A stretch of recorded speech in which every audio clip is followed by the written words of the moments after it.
முக்தி அளிக்கும் தலங்கள் 7.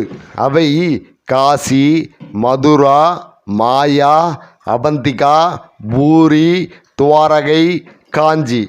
இவைகளில் நம் தமிழ்நாட்டில் உள்ள காஞ்சி மட்டுமே மீதி வடநாட்டில் உள்ளது. ஆதிசங்கரர் வழிபட்ட ஸ்தலம் காஞ்சி.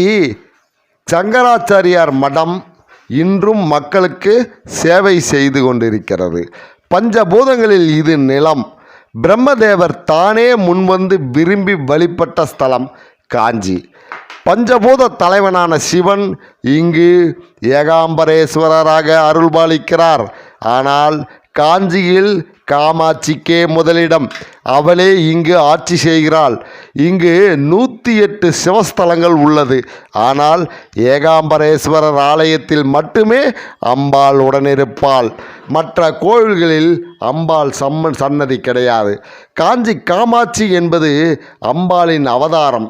தலவிருச்சம் மாமரம். எப்பொழுதுமே ஸ்ரீ சக்கரத்தில்தான் காமாட்சியை பிரதிஷ்டை செய்வார்கள். ஆனால் இங்கு காமாட்சி தனியாகவும் முன்னால் ஸ்ரீ சக்கரம் பிரதிஷ்டை செய்யப்பட்டுள்ளது. முக்தி வேண்டுவோர் காஞ்சி காமாட்சியை ஒரு முறையாவது தரிசனம் செய்யுங்கள். நன்றி, வணக்கம்.